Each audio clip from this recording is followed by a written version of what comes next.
Aeons ago, brothers from outer space, under the spiritual guidance of the masters of wisdom, the creators of the universe, came to Earth and settled in the core of the planet. Their task was to prepare the surface of the planet for the development of higher forms of biological life and for the reincarnation of souls destroyed in the atomic explosion which had shattered the planet Melona, Lucifer, located between Jupiter and Mars.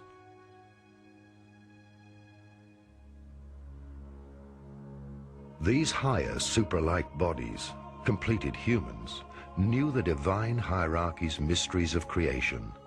They were aware of the planet's inner logos, whose consciousness gave birth to unique soul groups, each able to incarnate at different times.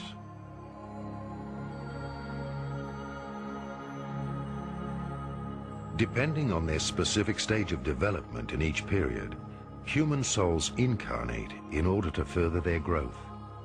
They choose very specific life experiences through thousands of incarnations until they reach completion as human beings. In the beginning, our brothers from outer space built cities in the center of the earth. Agartha, the Garden of Eden, was created, and many collaborators of the Galactic Confederation came voluntarily to Earth.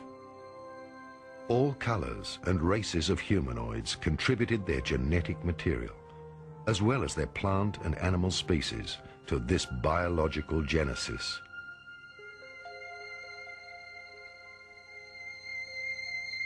In the creation plan of the Cosmic Father, the Earth was considered a suitable living space planetarium, which would produce a universal humanoid, able to overcome all polarities and a diversity of climatic zones. Until that point in time, there had been a great diversity of non-humanoid species taking part in the development of souls. The differences were so great that the souls had extreme difficulty reincarnating into the bodies of other star systems. Therefore, the cosmic purpose was to establish a new experimental zone of creation, synthesizing all souls into a universal body type. The Galactic Confederation and its leaders, the Melchizedek Order, the Brothers of Light, descended to Earth to introduce a new type of human being and a planetary pregnancy. They created the human species in their own image and assisted in its genetic improvement. I'm a specialist in extraterrestrial visits that took place thousands of years ago. Our ancestors did not understand these visitors. They thought there were some gods. They did try to copy the technology of the heavenly creatures. Of course, not correctly, not the function of the technique. A Stone Age man who sees a car, for example, cannot reproduce a car. But he can draw it. He can carve it into rock. He can carve it into hide. All went well according to plan until the downfall of the angels. The reincarnating animal-like humans were improved through direct genetic intervention and in a short time span developed suitable bodies. The bodies of these creations became perfect in such a short time that souls from Melona, Lucifer, Venus and Mars, who in past times had already gone through cycles of incarnation and creation, were now able to reincarnate on Earth in order to attain completion. From that time on, two types of humans inhabited the planetarium Earth. The true immortal and physically etheric beings in the center of the Earth, who watched over creation and its evolution, and the mortal creations who purified themselves through reincarnation and developed towards human beings. In accordance with the plan, human beings brought forward civilizations which rose and fell. Different soul groups gathered their experiences in these civilizations. However, the guardians of evolution, also called angels, seemingly took the power into their own hands. They saw how beautiful their creations had become. Some of these extraterrestrials from outer space were tempted by the earthly kings who were always offering them gifts, including beautiful women and even their own daughters. Some of the emissaries of the Confederation gave in to temptation.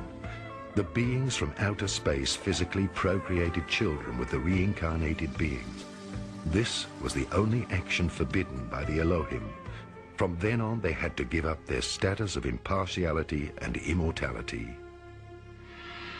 They were banished from the inside of the earth, from Agartha, the Garden of Eden. From then on, they had lost their eternal youth and their androgyny. The inner closed cosmos of a complete human being, through the union of the soul and the body's personality, suffered a separation. They were thus condemned to a fall and a return to the process of human evolution. There is a time when the old female Indians tell in the Sanskrit texts that 3 of their Indian cities have circulated around the earth, and the 3 cities are described in detail. The one belongs to God X, the other to God Y, the third to God Z. They are described colorfully in the meeting halls. They're described as manas. These are little vehicles which have come down to earth from these heavenly cities, and often people were given a privilege. They were taken along by the so-called gods, the teachers, in the heavenly cities.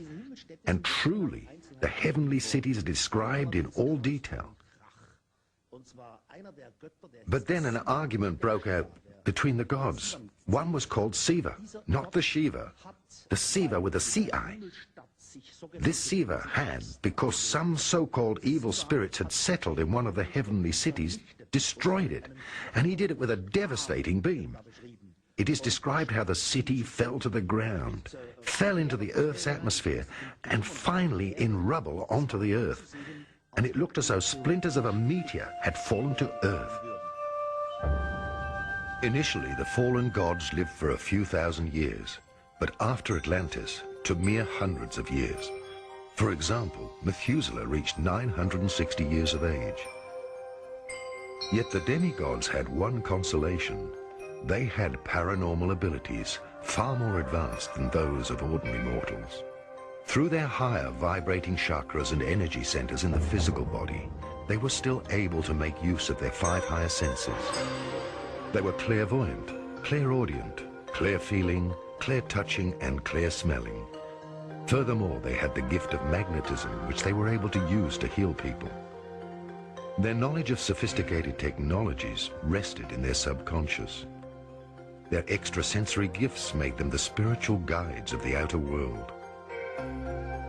The prophets, high priests, and magicians of all times have been the souls of fallen gods. Yet all this was part of the Creator's plan, and these souls have made a voluntary sacrifice for the maturing humankind in order to provide it with a light on its path to becoming human and to the Godly Father. Once upon a time, there existed on earth a high culture whose people were filled with the Spirit and knew all the mysteries of creation. These secrets of creation were revealed to them because they lived in harmony with the laws. When human beings choose to live in wholeness and in harmony with the purpose of their spirit and soul, this choice opens the doors to a higher perception, and the universal spirit offers the truth of life through divine inspiration. The result is global enlightenment, and civilization develops. In Atlantis lived the 4th root race, which had reached the pinnacle of its development. Its divinely inspired scientists had acquired the secrets of universal energy. At that time, scientists and divinely inspired masters worked together